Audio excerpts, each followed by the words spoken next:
seja nosso refúgio contra as maldades e as ciladas do demônio. Ao reino de Deus constantemente nos seguimos, e vós, o príncipe da milícia celeste, pela virtude divina, precipitai o inferno a Satanás e a todos os espíritos malignos que vagueiam pelo mundo para a perdição das almas.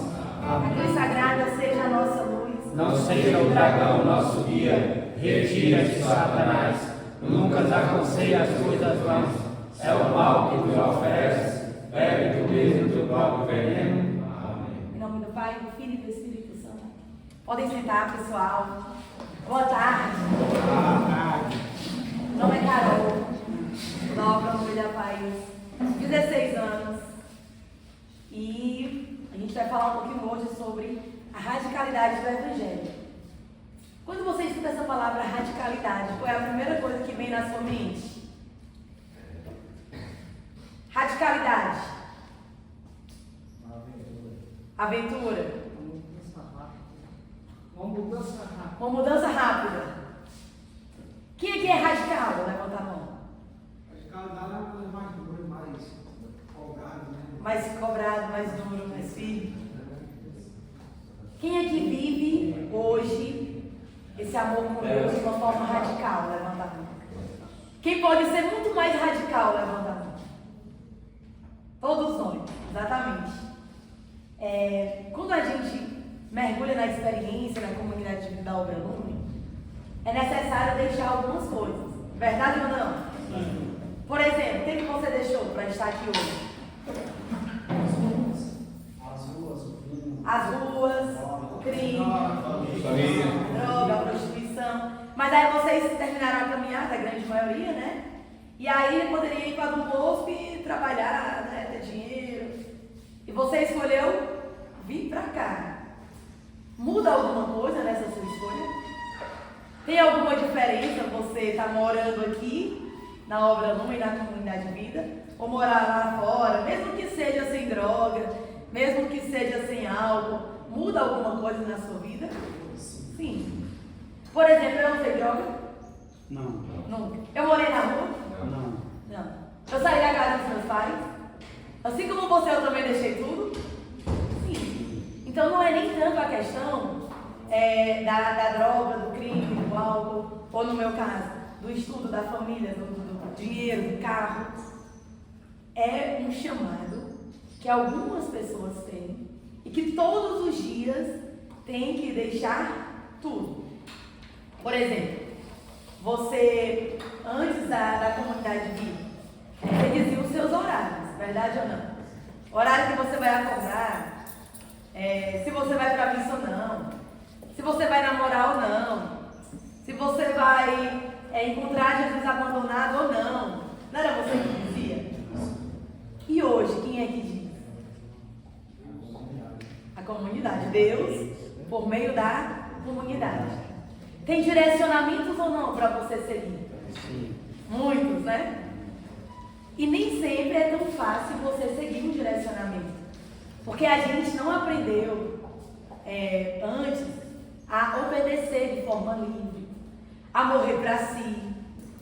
Eu lembro que antes de morar na comunidade de vida, eu não tinha muita obediência, sabe? Meus pais confiavam muito no que eu ia. A faculdade eu que escolhi. Eu comecei a trabalhar antes de estudar, então eu que pagava a faculdade. O curso eu que escolhi. Meu pai me deu um carro, então a gasolina que botava, eu ia para onde eu queria. Tudo era muito. E eles sempre confiam em mim, porque também eu nunca dei motivo para eles não duvidarem, né? Mas hoje a minha vida não é assim. E graças a Deus, eu sou livre, na verdade, dessa forma. Lá no Quando Eu Estrangeiro de Belo Horizonte, a Larissa foi. Alguém mais foi que tá aqui? Não, né? Foi eu, a Larissa, o Glauco, a Islanda, a Sueli, a Lívia, a Camila. Foi massa, o Eder, a Raquel. E aí teve lá no meio do evento, tinha um irmão, que ele chegou assim: olha, Carol, eu não uso drogas. Por que eu vou morar numa casa de acolhimento? Eu quero sair da rua e morar e ter minha casa, meu trabalho. Ah, não, tudo bem, irmão, mas as nossas propostas é que você, uma delas, saia da rua, seja acolhido, passe 9 meses em uma das nossas casas, depois faça 6 meses na escola missionária, E aí você vai vendo que Deus, não, mas não dá para pular essa parte. Mas você quer ir para que parte? Não, eu quero ir para a parte do dinheiro, do trabalho, do carro, da casa. Aí então assim, a gente não tem como lhe oferecer, a gente não tem um emprego para lhe dar, um dinheiro para lhe dar. Não, mas eu não vou usar droga não, mas tudo bem, eu não acho que a mudança é só para quem usa droga ou não. Aí ele, tu queria morar numa casa dessa aí se fosse tu? Eu, como assim? Eu moro. Mas tu foi usuário? Não, não usei droga não. Como é? Tu trabalhava? Eu trabalhava, eu estudava. E tu deixou tudo isso para morar nessas casas? Tu é louca, viu? Todo mundo diz. Mas tem um chamado. Aí ele, mas tu tem algum laudo, algum diagnóstico que tu não... Não, eu não sou a única não. Ele veio na Iana, que a Iana é mais sensata, né? Centrada. A Iana é minha irmã, ela também deixou tudo. Ela é formada em turismo, ela namorou, foi noiva, 9 anos, sei lá o quê. A família dela é massa, ela tinha como morar com os pais dela. Ela fala várias línguas, então ela podia viajar o mundo todo. Como ela é formada em turismo, ela poderia abrir um hostel e sei lá. Mas ela também, engraçada, assim como eu, saiu dessa vida para entrar, para morar nas casas. Exatamente. Vocês são tudo doidos, ó. Ele não entendia. Porque para ele não faz sentido. Porque para ele a felicidade, o caminho que ele tinha de seguir a vida era o quê? Dinheiro. Trabalhar, ter o dinheiro, ter o carro. E isso é errado, pessoal? Não. É errado você ter um carro. É errado você construir uma família. É errado você trabalhar e ter direito ao seu salário. Não, mas não se trata de certo ou de errado. É chamado. Eu não sou chamada a isso. Ah, mas tu fez serviço social? Fiz, o meu diploma está lá na faculdade. Mas tu não pensa em pegar? Não. Não pensa em passar no concurso, no serviço social, que ganha um dinheirinho bom e tal? Não. E aí, por quê? Porque o meu chamado não é esse. Eu já tive tudo isso. E eu não era tão feliz como eu sou hoje. Só que é necessário você tomar a decisão. Porque senão eu poderia estar ainda lá morando na casa da minha mãe, dando aula de serviço social na faculdade, fechado lá no meu mundinho, indo uma vez ou outra lá pro meu grupo de oração, indo lá ajudar os pobres, eu sempre gostei. Faz 16 anos que eu estou no meio da rua. A dona Zenilda me conheceu com 13 anos, 14 anos. E agora eu com 29, ela já é Coringa missionária, a gente fica lembrando quando eu ia de bicicleta para a Praça do Ferreira, nos intervalos das aulas, fica lá conversando. Ela achava que eu ia comprar droga, mas eu ia encontrar Jesus abandonado. E ninguém entendia. Eu lembro que na faculdade, eu já tinha uns 23, 24 anos, quando eu dava intervalo assim das aulas, aí eu ia direto para a Praça do Ferreira, sabe? Era direto. Aí um dia, eu fui com a minha mãe, pro dentista. Aí eu saí da faculdade, ia pro centro, lá pra Praça dos Leões, encontrava com a minha mãe na igreja e a gente ia pro dentista. E na época a gente não tinha as casas de acolhimento, né? Então ainda era tudo muito difícil da gente entender o que Deus queria. E aí eu saí da faculdade, eu fui lá pra Praça dos Leões e tinha uma mulher, que ela tinha assim uns 60 anos, chorando, sabe? Chorando muito. Aí eu fiquei com ela, e no tempo que eu ia pro dentista, na volta eu ia voltar para a faculdade, para as aulas que eu tenho à tarde. Então era só um intervalo mesmo, só para ir no dentista e voltar, fazer manutenção do aparelho. Aí eu cheguei lá no centro, essa mulher chorando, e eu sentada ali com essa mulher, enquanto minha mãe chega, eu vou conversar ali com ela. Ô tia, beleza, a senhora está chorando por quê? Aí ela olhou assim, já achou estranho alguém parar para sentar e olhar para ela. Porque os irmãos de rua na grande maioria das vezes são invisíveis, né, pela sociedade. Aí chorando. Ela, não, é que eu comprei essa tinta, mas eu não sei pintar o cabelo e não tem ninguém para me ajudar. A senhora comprou essa tinta agora? Comprei, minha filha, tem aquela do fiscal, para você ver que eu não roubei. Ela, não, tudo bem, então eu vou pintar para você o seu cabelo. Só que tem que ser rápido, porque minha mãe está chegando e eu vou pro dentista. Não, mas você tem que ter uma luva, porque senão vai ficar toda preta e não vai ter como tirar a tinta da mão facilmente. Eu só queria uma companhia, alguém para me ajudar. Eu, não, eu faço questão. Aí não tinha luva. Eu peguei e comecei no meio da Praça dos Leões, o pessoal passava, não entendia nada, a blusa era branca que eu tava. Aí quando você vai limpando, fazendo assim no cabelo, né? Eu aprendi nesse dia a fazer pintura no cabelo. Aí a blusa vai ficando toda preta, sabe? E realmente a tinta não saiu não, minha mãe chegou e me viu. descalça, como eu tô aqui agora, com a mão preta, com a bolsa toda preta, tendo que ir pro dentista, um consultório mais renomado e tal, e depois eu lá pra faculdade. E todo mundo olhando, assim, pra saber olhar. Aí minha filha, o que é isso? Ah, como é que é a fulana? Tá aqui na rua há tanto tempo. E ela com um sorrisão, falando, nossa, o filho pintou meu cabelo. Eu tava sozinha, ela veio me ajudar. Eu não sabia quem era Jesus ali naquele dia. O carisma em mim, o chamado em mim, já sabia. Mas eu não entendia assim, é Jesus. E aí minha mãe, minha filha, e agora? Você vai andar assim por Fortaleza, desse... Mãe, besteira. Aí cheguei, o dentista perguntou o que tinha acontecido, eu fui contar a história. Aí, mas era alguém que você conhecia? Não, é porque a gente no Lumen é assim. Poderia ter sido diferente. Poderia ter falado, olha, eu não vou pintar o seu cabelo, não vou conversar com você, que eu vou ter um compromisso agora com a minha mãe. Mas existe um chamado na gente muito forte, que não permite que a gente relativize, né, mãe? Relativizar um chamado autêntico. Não dá para deixar para depois. Ou assim, se eu não fizer, outra pessoa faz. Será que outra pessoa iria fazer isso? Você acha que sim ou que não? Ou tinha que ser a Carol ali naquela hora? Tem coisas que se você não tomar posse, meu irmão, não vai acontecer. Porque é você. Não é o Glauco, não é o Pedro. É o seu chamado. E se você não é radical, se você não vai na raiz desse chamado, se você não abraça com toda a força que é necessária, a graça ela não vai acontecer. O milagre ele não vai acontecer. Nas bodas de Caná, quando acabou o vinho, se os caras lá que estavam servindo não tivessem enchido as talhas de água, não ia ter vinho. Porque Jesus ele quer o nosso desprendimento. Você pensa assim, Jesus vai transformar a água em vinho. Uma coisa difícil, sim ou não? Alguém consegue? Não. Então, o mais simples é encher aquelas talhas de água. Porque ele sabia que os servos lá do casamento, eles não iam fazer o milagre da água em vinho. Então ele pediu aquilo que dava para os servos fazerem. Ele pediu aquilo que os servos conseguiam fazer. Ele lhe pede o que você pode fazer. Aquilo que está no seu alcance. Não murmurar tanto. Não murmurar de jeito nenhum. Desejar o último lugar.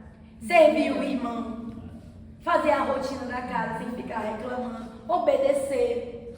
Quantas vezes você obedeceu lá fora a regra do crime? O traficante, você saía pianinho. E aqui dentro, às vezes, é difícil. Não é porque eu sei o que é o melhor. Você não sabe de nada. A gente não sabe de nada. Só que só vive isso, esse não saber de nada, essa obediência, quem se coloca como, rapaz, eu preciso abraçar o meu chamado. E hoje o meu chamado passa pela obediência. Mas eu não sinto que é com paciência. Não é todo dia que você vai acordar, olha como eu quero ir lá para a missa, ouvir o padre, naquele calor, sei lá como é que é a igreja aqui. Não é sempre que você vai acordar querendo disso, sentindo, hoje eu quero ficar assim só em oração. Tem horas que você não está com paciência. Mas aí você não vai fazer o que você quer ou você não quer. Passou esse tempo. Porque tem algo que vale muito mais do que a sua vontade, do que a sua preguiça, do que a sua prepotência, do que você achar que sabe alguma coisa. Você já viu tanto que você não sabe de nada, né? Se a gente está aqui hoje é porque a gente já viu que a gente não sabe de nada. Porque todas as vezes que a gente quis fazer uma coisa do nosso jeito, deu ruim. Desculpa falar assim um pouco mais sério, mas é porque a gente fica na rua ver o que os irmãozinhos passam. Como eles se permitem a humilhação, a ponto de dormir no chão, de pegar comida do lixo, de beber água pensando que a água é xixi. É humilhante ou não é humilhante isso? Isso sim é humilhação. Que a gente sabe muito bem como é. Mas lá fora a gente está escravo, a gente está cego, a gente está na mão do demônio e vai rastejando mesmo. Aí agora, na mão de Deus, na casa de Deus, sendo todos de Maria, todos tudo, nesse tempo, não dá, é inconcebível, é inadmissível querer deixar o orgulho falar mais alto. Desculpa, não dá mais. A gente não tem mais tempo.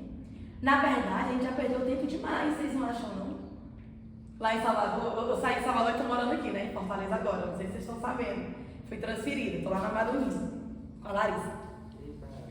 E aí, as irmãs chegam assim, olha, eu quero uma vaga na casa da Lamos.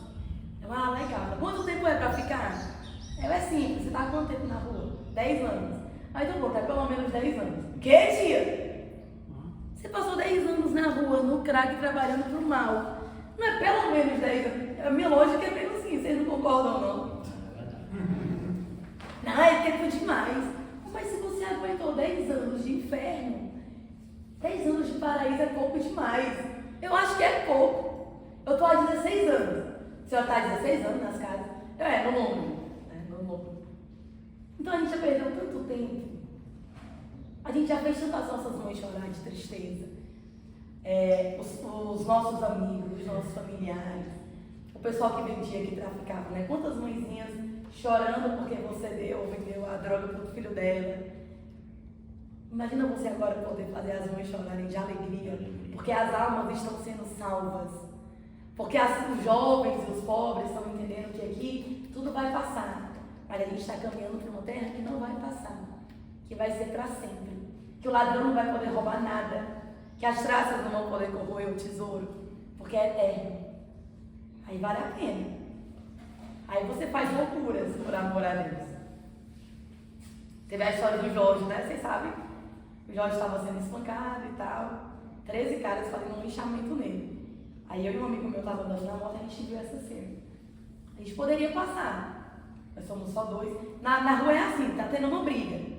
Se você entra na briga, ou você vai bater ou você vai apanhar. Não é não? E pro cara tá sendo lixado, alguma coisa boa ele fez. Alguma coisa não boa ele fez. Ele fez alguma coisa ruim para estar apanhando. Ninguém também saía aí lixando, ou roubou, ou estuprou, ou mangueou, sei lá, onde não devia. Porque tem as regras, direitinho.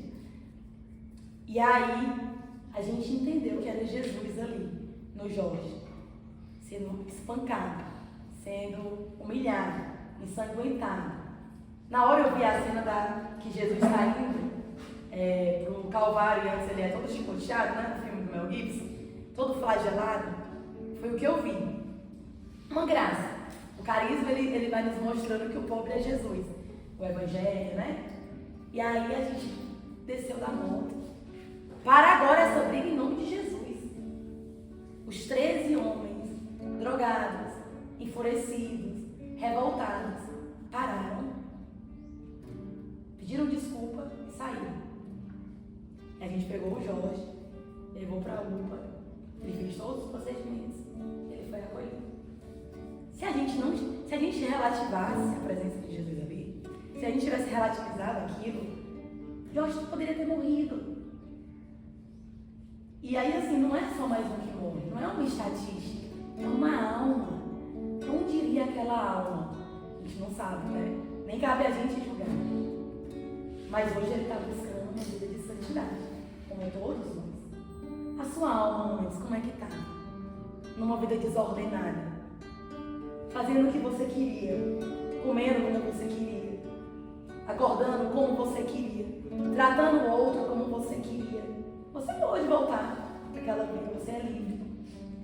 Mas aqui, na comunidade de vida da Obra Luna, na nossa família, você não pode mais fazer o que você quer, do jeito que você quer. Porque a sua vida não é mais sua, você entregou livremente. Porque você entendeu que tem um chamado em você. E você não só entendeu que tem um chamado, você correspondeu. Porque o chamado, por si só, ele não serve muito, não.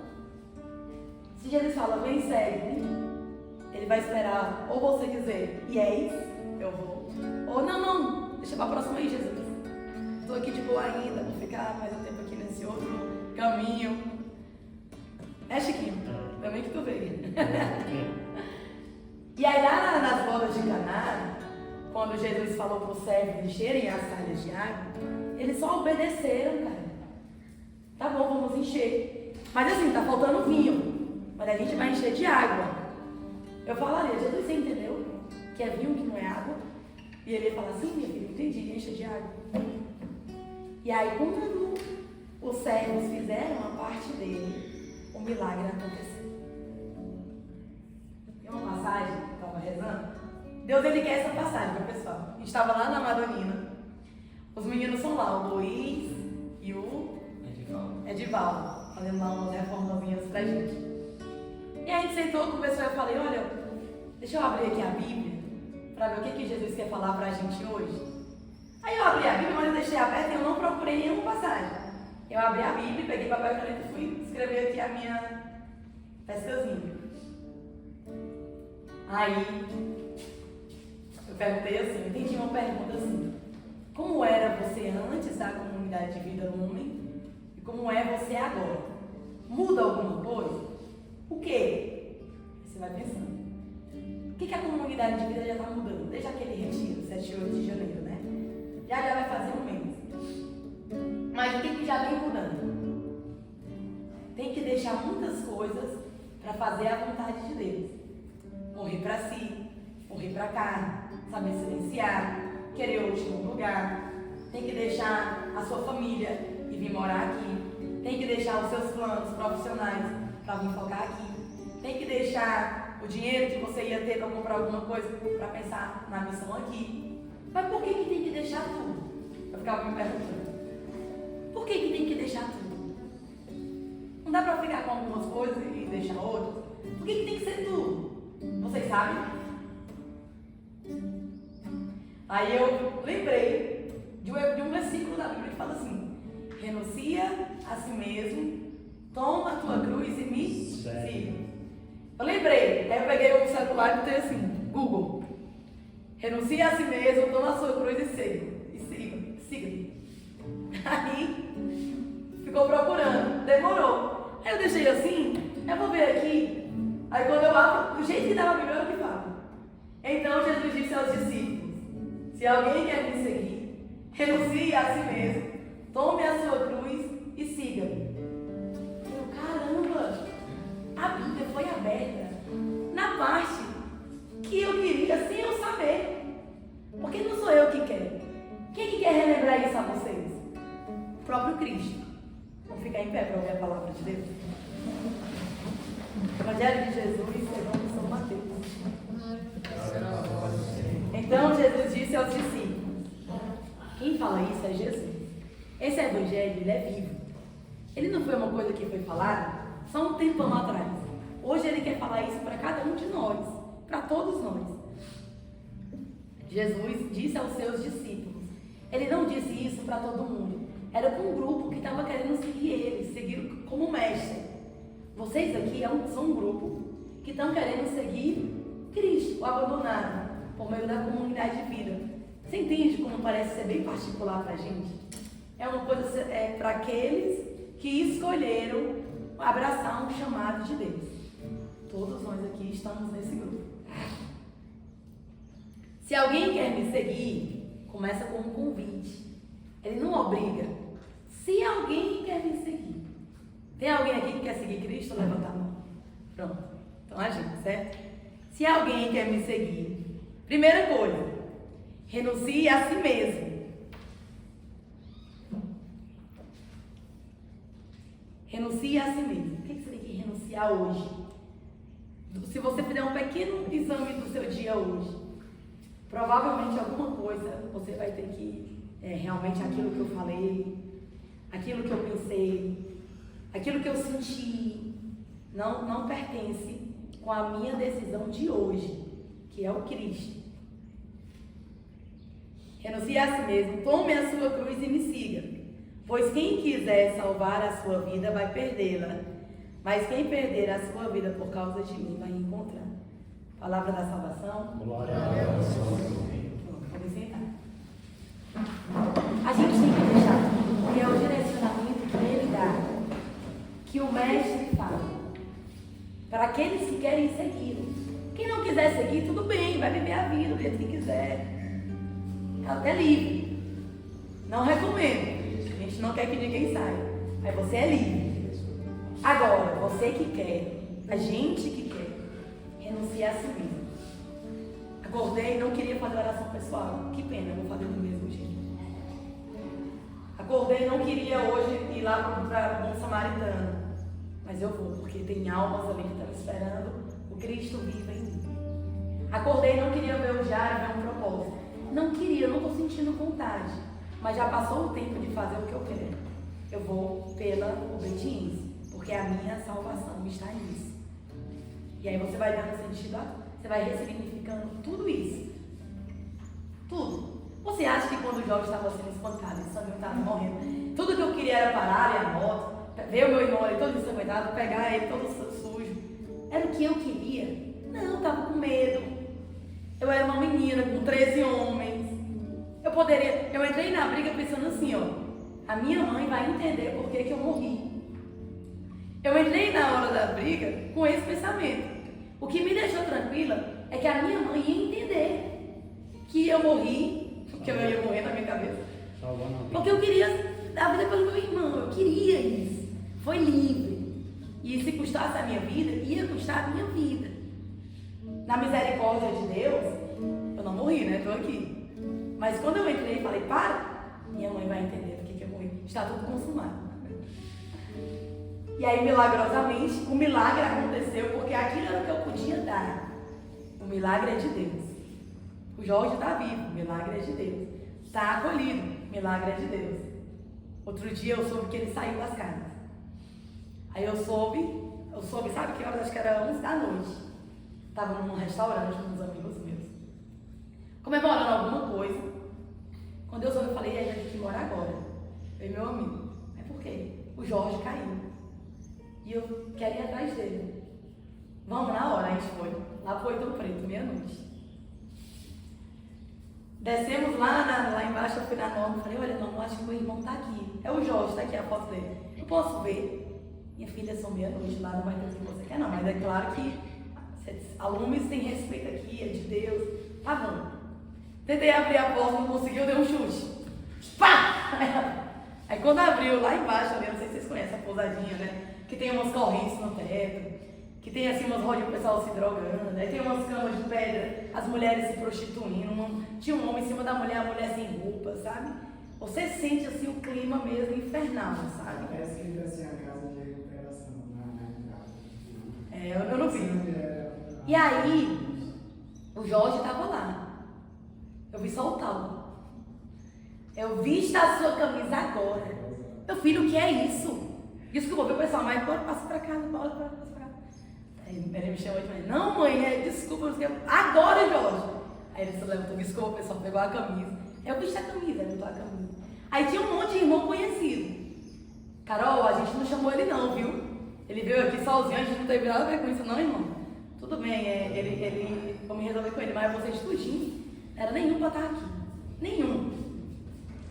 Eles tiraram o cachimbo da boca e ficaram olhando. Mas enfim, Deus abençoe vocês. A Carol tá com raiva? Não, tô com raiva não. Saí com o Jorge. Dei uma chinelada nele ainda, sabe? Levamos de volta pra casa. Aí outra vez ele saiu e eu não sei como ele voltou sozinho, né? Já aprendeu a andar com as próprias pernas, graças a Deus. Mas você entende que é algo assim, pessoal, a radicalidade ela é algo que só você pode assumir. A gente não pode obrigar. A gente não pode falar, olha, você precisa ser radical. Se você não vê um sentido, você não vai nunca renunciar à sua vontade. Porque não é fácil. Não é fácil renunciar à sua vontade. Mas com Deus tem jeito. A graça, ele vai derramando. Se ele escolheu a gente, ele vai capacitar. Porque ele não escolhe os capacitados. Ele capacita os escolhidos. E você é escolhido. Por isso que ele diz assim, renuncie a si mesmo e tome a sua cruz. Não basta só você renunciar a si mesmo. Você tem que abraçar a sua cruz. É lindo ser da comunidade de vida. É massa. Morar com as acolhidas. Ter a rotina de oração, né, do diário.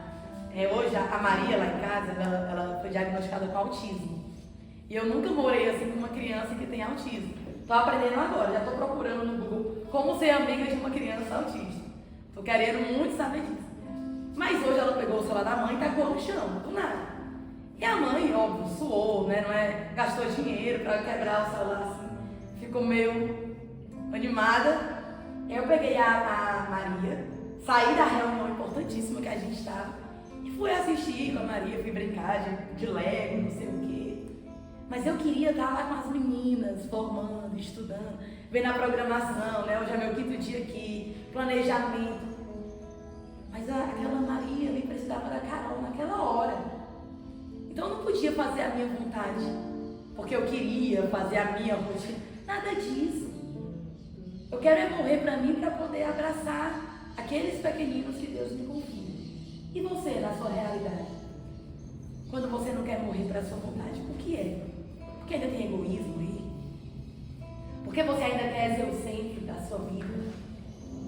Porque você ainda não acha que o outro é o seu irmão amado, importante, que você precisa amar e perdoar? Claro que a convivência traz as suas adversidades, né? Você discute, você briga, você se estressa, você se decepciona. Toda família tem isso. Quando eu morava com a Kate e o Luiz, que são meus irmãos de sangue, e minha mãe, a gente brigava todo dia. Quando eu fui morar fora, a gente briga mesmo, ainda briga. Hoje minha mãe não estava falando, Caroline, cara, é tudo, não sei o quê. Porque faz parte as discussões, né?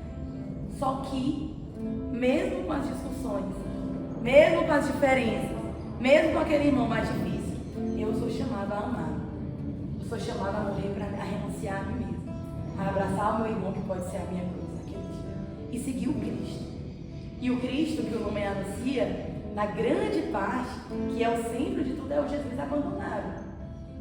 Como é que está Jesus na cruz? Mudo, impotente, rendido, humilhado, sem querer ter razão. Ele poderia ter se justificado. Não, mas vocês vão me crucificar. Eu que curei você. Eu que devolvi a tua família. Eu que te olhei. Eu que te amei. Você quer mesmo me crucificar? Mas você sabe que eu sou o Messias? Eu sou a promessa de Deus que foi enviado para salvar você? Mas Jesus, ele não justifica nada. E às vezes a gente fica querendo se justificar tanto, né? Não, mas eu fiz isso. Cala a boca, cara. Obedece. Olha para Jesus. Segura a língua. Se ainda não consegue segurar os impulsos, o julgamento, o olhar, a língua você consegue. Começa pelo mais fácil.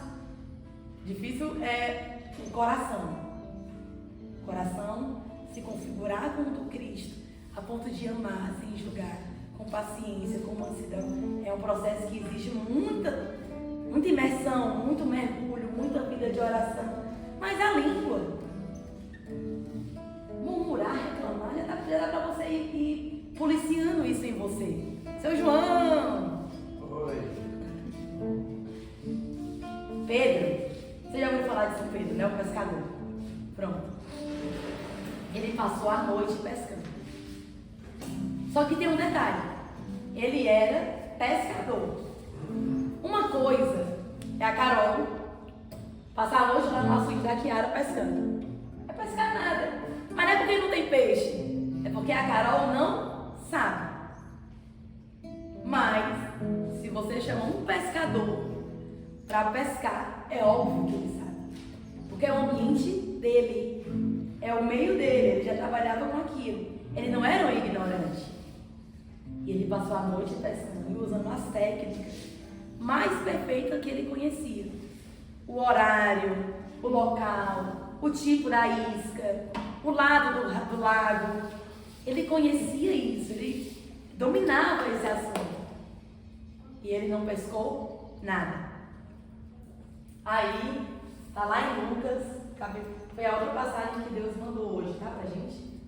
Com essas duas. Se vocês quiserem anotar, é Mateus 16, 24, 25 e Lucas, capítulo 5, versículo 1 ao 11. Lucas 5, 1 ao 11. Então, ó, vou ler, você pode ficar sentado. Certo dia, Jesus estava na margem do lago Genezaré. A multidão se apertava ao seu redor para ouvi-lo. Jesus onde ele ia, a multidão estava indo. E ele ainda não era assim anunciado o Messias, o Salvador. Porque o pessoal via o milagre, o testemunho. Algumas pessoas eram só olhadas por Jesus e já queriam seguir.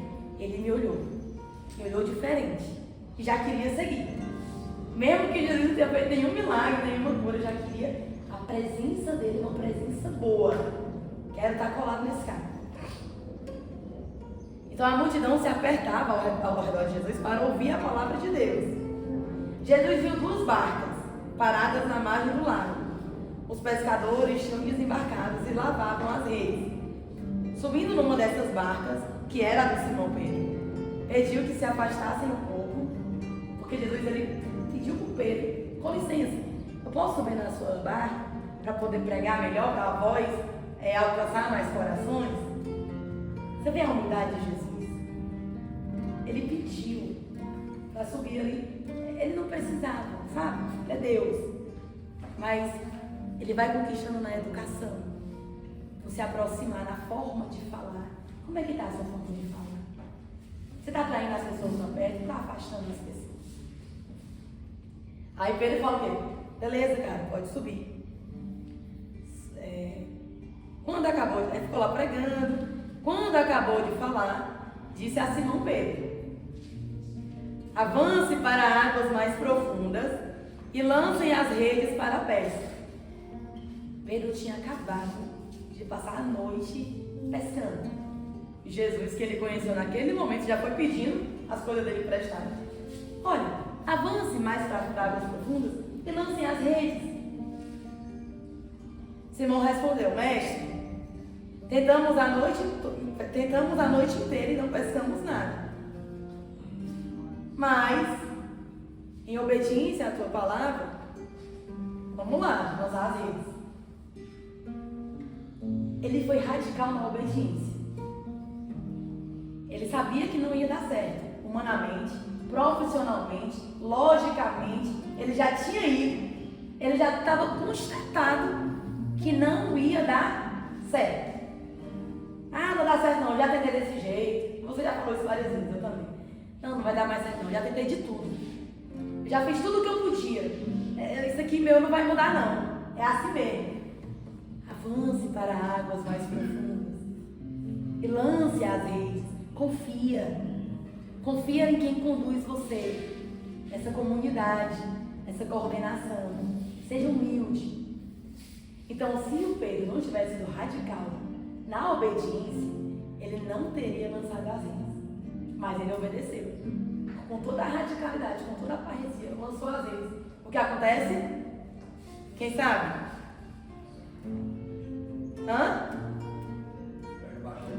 Muitos.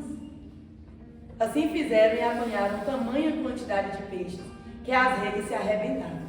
Então fizeram sinal aos companheiros da outra barca: ei, ajuda aqui, para que fossem ajudados.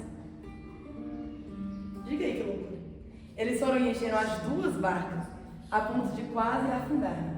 Ao ver isso, Simão Pedro, imagina você no lugar de Pedro. Como é que você ia olhar para ele depois disso? Você ainda disse: olha, ele já tentou a noite toda. Pescou nada, mas vamos lá, né? Vamos obedecer. Aí volta com esse milagre. Como é que você olha para Jesus? É simples. Basta ver o que ele fez na tua vida. Hoje, agora. Se ele aparecesse aqui. Tudo que ele já vem mudando na tua história. Na nossa história, né? Ao ver isso, Simão Pedro atirou-se aos pés de Jesus, dizendo: Senhor, afasta-te de mim, porque eu sou um pecador. É que o espanto tinha tomado conta do Pedro quando ele viu tanto peixe, quando ele viu esse milagre.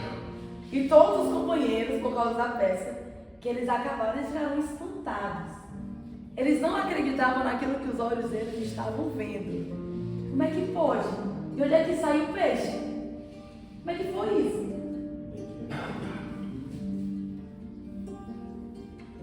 Tiago e João, que eram os amigos de Pedro, que eram sócios de Simão, também ficaram espantados. Mas Jesus disse: não fique espantado, não tenha medo. De hoje em diante, você será pescador de homens. Deixaram tudo e seguiram Jesus. Palavra da salvação.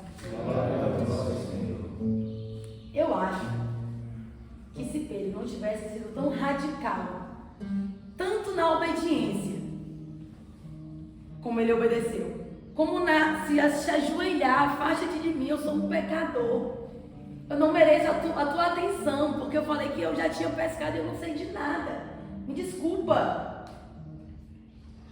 Botou tudo que ele tinha. Se ele não tivesse saído de si com toda a radicalidade, será que ele ia ouvir de Jesus: segue-me? Será que ele iria dizer: vou deixar tudo e seguir o mestre? amar se você entendesse que quando você for sendo... Falou comigo? Se você entendesse que quanto mais radical você for, quanto mais sincero, quanto mais profundo você mergulhar nesse chamado todo dia, porque a gente oferece uma programação todo dia, porque o evangelho é todo dia, porque o diário é todo dia, porque a sua oração pessoal é todo dia, porque a missa é todo dia, porque você deve comungar todo dia, porque a vida fraterna ela é todo dia, porque Jesus abandonado convive com a gente todo dia, porque você pode adorar aqui no céu todo dia. Então tem que deixar tudo todo dia. Tem que morrer para a sua vontade todo dia. É para reclamar? Nunca. É para nossa boca só agradecer. Ou então falar, afasta-te de mim porque eu sou um pecador. Não, mas hoje eu estou mudando, eu estou querendo um caminho de Deus. Mas eu já fiz muita coisa errada, eu lembro de onde eu saí. Você não pode esquecer a sua raiz, não, de onde você saiu. Você não pode esquecer de onde o Senhor lhe tirou. Porque senão você volta para lá. Você quer voltar? Eu não quero.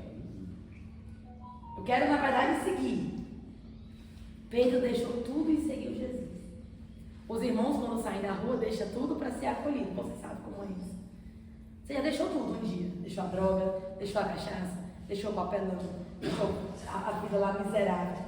Agora você tem que deixar tudo de uma maneira mais consciente, mais livre, de uma maneira mais sóbria. Não tem mais droga aí não. Não tem mais química aí não. Já está 6, 7, 8, 1 ano limpo, 10 anos limpo. A sua luta não é mais para deixar a droga. Não é mais assim, o pecado, a droga ou o caminho de Deus. Isso aí já passou, agora é Deus. Aí agora é como? Coordenação aqui da casa. Como é que eu posso ajudar mais? Qual é o livro que eu posso ler para me formar? Eu quero ser formado. O diário vai ficar aqui já, ó, o papel e a canetazinha, para ver o que Deus quer dizer para mim hoje, como Ele quis hoje essa passagem. Foi só eu ler, estava aberta já. Ele está sendo muito claro, meus irmãos. É um tempo que Jesus talvez está sendo com você transparente, como Ele nunca foi. Você não pode vacilar, não. Não dá mais para ser assim bobinho, sabe? Se mandarem eu vou fazer. Não, tem atitude, cara. Toma atitude na tua vida. Você já é responsável pelos seus atos de uma forma bem sóbria, bem consciente. Se fosse ficar, não, já fiz isso aí, já joguei a rede, não vou não. Pedro não teria sido chamado. E Pedro foi o primeiro papa da igreja. Ele não imaginava.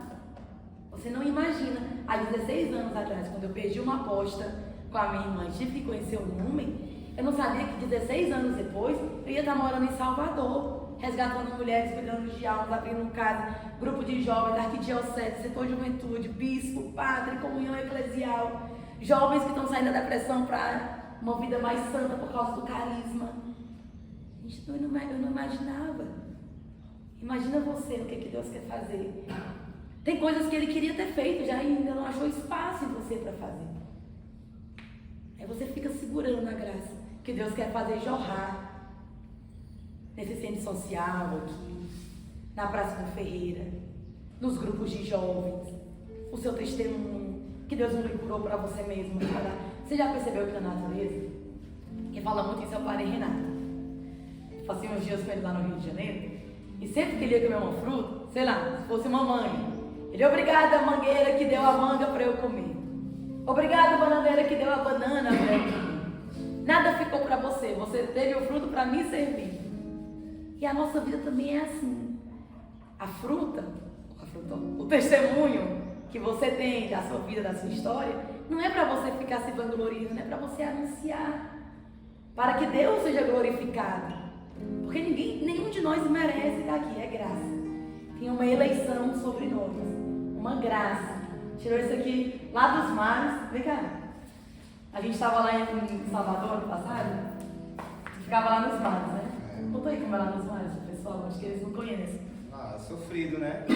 Lá a gente espera por comida e tal. É uma calçada, né? Assim. Dorme na calçada, onde esse exato momento mesmo tá chovendo. Não tem como ficar deitado, tem que ficar procurando lugar para. Não tem marquise, né? Não tem marquise. Aí a Carol chegou, né? Pelo sim da Carol, eu estou aqui, né? Graças a Deus. Foi quando deu sem jeito, não foi? Foi isso mesmo. Entrou no carro, foi pro Ela encontro. falou que ia ter almoço na casa dela, né? Eu falei, ela é doida, almoço na casa dela.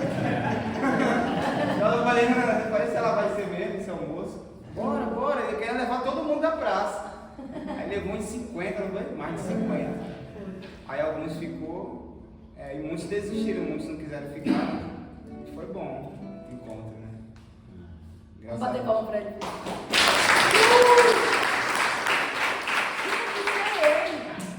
Os mares estavam lotados. Muitos foram comer. Um ficou para ficar com o alimento da alma mesmo. Né? E aí a gente se encontrou no retiro lá da comunidade de vida e ele quer ser missionário. E só Deus sabe onde vai mandar ele. Ele não sabe, você não sabe. E é bom nem saber. Meus planos iam ficar em Salvador até outubro desse ano. O Ed mudou tudo. Ei, Carol, tu veio, né?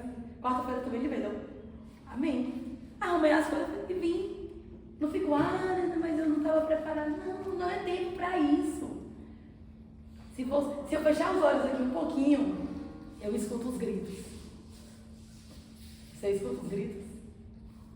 Dos jovens, Das pessoas recebendo. as crianças aqui da manhã, dos irmãozinhos que estão sendo assassinados porque por causa de R$20 não podem ser traficante.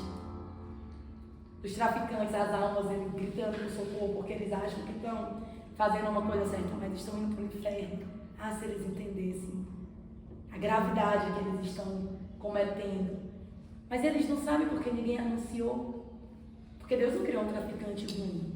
Ele aprendeu a ser ruim. Mas ele aprendeu porque alguém ensinou um caminho ruim. Quem vai ensinar que o pobre é Jesus? Quem vai ensinar que o dinheiro que ele cobra aqui não vai ser levado para o céu? Talvez ele encontre no inferno, mas o que vai adiantar? O que vai adiantar? E se for você a pessoa que Deus está preparando para anunciar para uma humanidade que o céu é real, que a gente tem uma alma, que não é só carne, que a felicidade está em fazer o outro feliz, e não em ser amado, em ser referenciado, em ser aplaudido. É você, mas se você não tomar posse, como é que vai ter a multiplicação dos peixes? Se você, por obediência à palavra de Deus, não for viver o Evangelho, como é que vai ter a pesca milagrosa? Como é que você vai ouvir Jesus? Vem ser pescador de homens aqui na obra Lume. É nesse carisma, é nessa vocação, é nesse chamado. Faz sentido, pessoal, para vocês? Estão entendendo? A gente não imagina o que Deus está planejando. A gente sabe que é algo grande. Não de externo, sabe? Interno. Algo grande dentro de você vai começando. Uma certeza.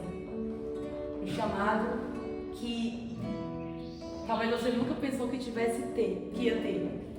Será que é na África?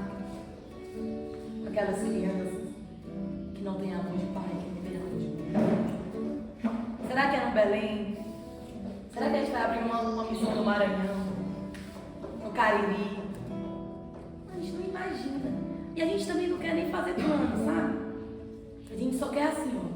Se for pra ir, eu vou. Porque eu seguirei. Porque Ele é o centro. Porque não é mais a minha família. Não é mais meu filho. Não é mais a minha saúde. Não é mais o meu sucesso profissional. É uma pessoa chamada Jesus Cristo, abandonada, encarnada nos fortes. É Ele o dono.